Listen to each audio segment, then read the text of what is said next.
So this is going to be the comparison between some North Face shoes. We got the Fastpack 3s here, Ultras. We got the Ultra GTX Surround. And we got the Ultra Height 2s. So, first off, the reason I'm doing this video is I want to know the differences between them and how they're going to change the way I hike. So you can see the treads on all of them online. That's pretty easy, but you can't tell the differences in the amount of cushioning or support that you have and what you're going to feel on the trail. So the lightest pair, the Fastpack 3s, the foam is really soft. It's basically like a tennis shoe that's high. Something I did not notice online is, you can see right here, this area of the grid, it's actually, it's going to be very, very durable. It's like a plastic, so it's not going to breathe, but it'll give you durability. So if you're stepping in snow or something like that. Now these are super lightweight. They're a fairly comfortable shoe, but I would compare it more to a tennis shoe. So something I'm not really sure I like is they have a gap right here. This green spot is actually the foam under the foot. It probably would never be damaged too much, but I do feel like that's kind of stupid. Just fill it in and make it solid. That's my thought process on that, just in case you step on a rock or something and it jams in right there. I don't know. I don't see the point in having the gap in the tread or the rubber. The traction's actually pretty good on this shoe. I've been playing around on the back deck on rock. I'm a big fan of Fiber Mega Grip, so I've used it, and the wet traction on rock is outstanding. It's pretty much the only rubber that I really want to use, and I mean, there's other rubbers out there that I'm sure do just as good, but at least that name I recognize and I like to use it. I do have a few issues with the ankles, and that would be on all three of these shoes to some degree. Not so much on this one, but for me, where my ankle lands is kind of right in here where this reinforced area is. So if it were me, I would prefer to see a cutout and have more of a softer material around my ankle. I like high tops mainly because they give the ankle protection just a little bit. I don't really feel like I need ankle support so much, and these don't really have a lot of, torsional restrictions there, and you can tie them so that they don't bother you too much when you're just your hiking stride. It is pretty stiff in the back, but this shoe is low cut enough that it doesn't bother you. The hikes, it's a completely different build. I really like the fabric. They're a little heavier. They're the heaviest of the bunch, but the fabrics on them feel really solid. So when you're lacing up, you get to really lock in your toe box. So if you're doing a lot of downhill stuff like summit hikes and things like that, I like that. That's kind of my whole reason for buying a high top type shoe is, if you're doing a 20 miler, then you're doing 20 miles uphill for a summit, 20 miles downhill, and then you can still use them on everyday trails too, unless you just want a separate shoe for that. So that's kind of a personal preference there. I'm not a big fan of the placement of this eye. It is I think it should be further forward because it kind of bothers my ankle just a little bit there too. The same with the Ultra GTX Surrounds here. I've read online that this eyelet is bothersome, and it bothers me. It's just not comfortable, so I don't like that. That's kind of like the ankle scenario. Now the hike boot, if you take your foot and you stretch it out like that and just kind of like point your toes and rest your heels on the ground like you're chilling out in a chair kind of thing, I find the back of this to not be flexible enough, and it kind of digs into my tendons, and it causes discomfort. So you don't have quite enough range of motion with this particular shoe, in my opinion. If they either low cut this or change just maybe this top little bit down to here or something to a softer foam, you would have a lot more flexibility for the downhill, and that would make going downhill more comfortable. So that's one reason why I wouldn't recommend this shoe. The traction on the bottom is actually got more spacing and it's tighter than I had originally anticipated it would be. I think it'll be okay. It's more a rock type tread, obviously, but it should work for hard pack trails just as well too. A really good hard pack trail. You're not gonna have quite as much mud traction, but I don't get too hung up on that stuff. I look mainly for rock traction because whenever I'm trail hiking, I tend to always use little rocks or ledges, even if it's muddy. I'm gonna be stepping on a little rock outcrop, and even if it's like 2 inches, that's what I'm gonna use as my traction to make sure I don't slip anyway. So I've been the previous tread that I've been using had been similar, well actually exactly the same as this Morel Carpa, I guess, what's it called? Venture, sorry. So I had been using this tread and I thought the traction was really gonna suck in the mud, but the way I hike, it really didn't bother me. And this is also Vibram Mega Grip. This particular sole with traction on rocks is absolutely phenomenal. I noticed an instant difference in how well I could stick to wet rocks, and that's typically where I think people are going to hurt themselves. Or, you know, if you're bouncing across a creek, there was boulders out that had wet tops and in pretty rushing water. I mean, just because the water would kind of randomly go over it, and it was scary how confident that it made me about jumping out onto those rocks. So I'm a big fan of Vibram Mega Grip, and I definitely recommend that tread pattern. So some other little nuances. The Ultra GTX, something I didn't see online, was the fact that, let me scoot up a little bit here. This edge area right here, and I guess maybe that's part of the surround system with Gore-Tex. It's this is actually breathable. I thought this was not breathable, but it is. So that's a good plus, and that should help really vent the foot. I find now, I guess I should go into the toe boxes. This toe box is extremely narrow compared to the other two North Face shoes. It has a really kind of just a form fit. It's straight down, so my toes don't spread out. I do think this would be a great sole for traction on rocks. All those little edges, it kind of reminds me of a tire. So I think this would be great for rocks. At least the outer edges. The center's kind of got a mud traction, and I would like to see this beefed up a little bit and a little more inside there as far as blocks. Like the blocks are kind of small, so I feel like that'll make them work. So I tend to wear the center of my shoes, so I'd like to see a little more rubber in the middle personally. The toes on these are all decent toe caps. The Ultra's got a fairly durable one, and so does the Hike. So I guess the Ultra GTX, the surround shoe.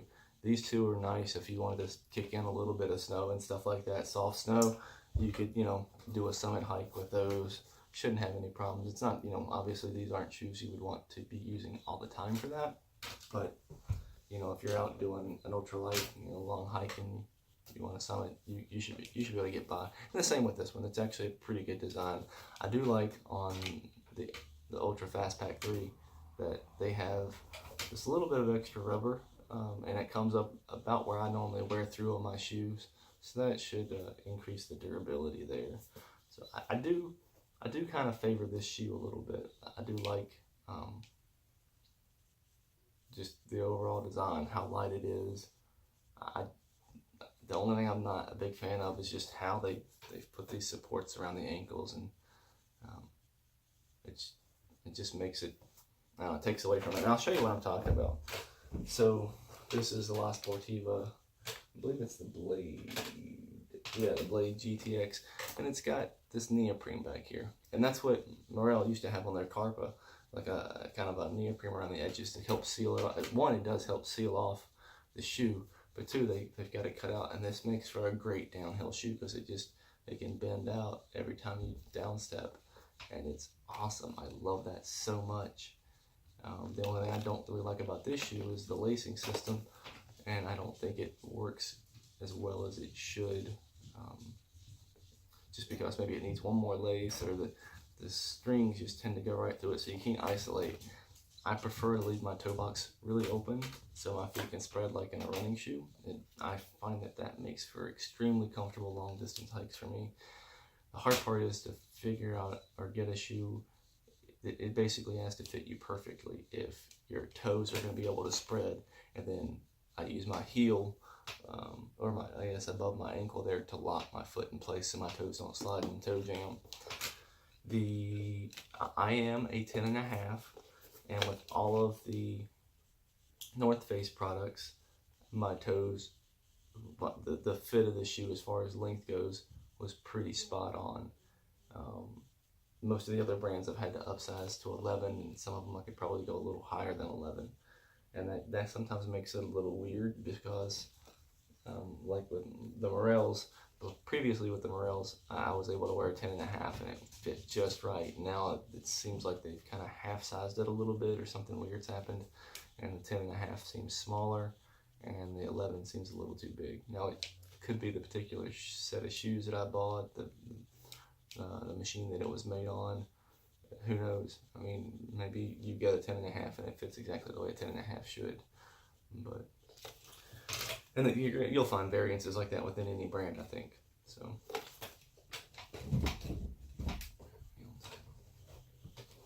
anything else to go over with these? I guess what I would like to see would be better sealing systems, because that's another reason I really like high top type shoes, is to seal around the ankle. So I'm a big fan of that little bit of neoprene up there that kind of works as a gaiter, because I do not feel like I need ankle support so much as I do like the ankle protection in case my foot slips down in a rock that, you know, getting all scratched up. But you also have socks for that as well. And it keeps a lot of dirt and debris out. So a type of material that seals up good around the foot works well.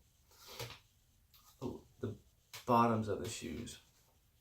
Now, as far as stepping on I was using a golf ball as my test, and I would go out and do 20-mile hikes in my standard shoes and come back and do fit tests on these. So my feet would be nice and swollen, that kind of thing. And the Ultra Fastpack 3s are very much like a tennis shoe. You're gonna feel the golf ball. It's a lot of pressure. The hikes they're obviously not like a mountaineering shoe, but they do take away some of the, they do displace that point a little better. So if you're hiking rockier trails and stuff, it's a better. And this shoe is kind of in between. It still puts a lot of pressure. Like I can sort of flex it. All these shoes have quite a bit of flexibility, which I like. That means your heels aren't lifting out of the shoe too bad. So that's the Ultra. You can see how it arches and breaks right on the toe. So that one, and the heels are plenty stiff. So, and you would think the hike would have more stiffness, but it really doesn't. But it does bend back a little further, like its break point is right in the center. So I guess that's something to consider, is where they bend, because this one bends right in your toe, like I guess kind of more naturally for you, whereas this guy tends to want to bend back. And I think a lot of this has to do with how the materials are on the shoe, and I mean, I don't think we ever really flex a shoe much more than this anyway, so I don't think it'll be a big deal. It didn't feel weird walking, but again, the ankles on this one did sort of bother me a little bit. They bothered me a lot on the GTX Surround, like that piece. I don't know what it is. It's just right in the wrong location. So if they move this piece forward, I think it would be a much better and more comfortable fit. So opposite end of the spectrum for comparison, we got the Salewa Crow here, and I cannot bend it at all. I mean, there's obviously a little bit of flex if you put it in there and put all your weight. So if you're a front point or something with this shoe, you probably wouldn't want to do that. Let's see, comparing it. I guess this would be a really good competitor as far as a comfortable fit. Like it's a fairly good design overall, and it's got a stiffer sole, but it's still got flex in the right spot. It's a little heavier too. It's got heavier rubber, and it's got pretty nice Vibram Mega Grip lugs in the bottom. So the Oslo what is the name of this one? I think it's the Falcon, if I'm not mistaken. I'll have to double check that, and if it's wrong, then I'll put it in there. Okay, if you guys have any questions about the North Face, just leave them in this video, and I'll do my best to answer. I guess another thing to mention, none of these shoes really lock off the toe box. So that's another thing, like their laces. The Fastpack 3 has some ability, and what I was doing was looping down through the last lace so I could try to isolate, but it's still not a great job at isolating. And I find that I can't really isolate very well with any of the North Face shoes. So they're very much tennis shoe like, and that's kind of my biggest complaint with them. That and the ankles on the other two that I mentioned before. Is, you know, you can't really lock off the areas that you want. Other than that, this has got the most robust build. The fabrics on the backpacker feel solid, and it's just structurally different. This shoe feels kind of soft when you put it on. It feels like a form-fitting tennis shoe. This one feels like a running shoe on your foot that's doesn't have a lot of support in the foot at all, so you get a little bit more in the ankle, and I wonder if they're trying to make up for that, and that's why they put the extra bits here. But like I said, if you guys got any questions, let me know. I'll do what I can to help.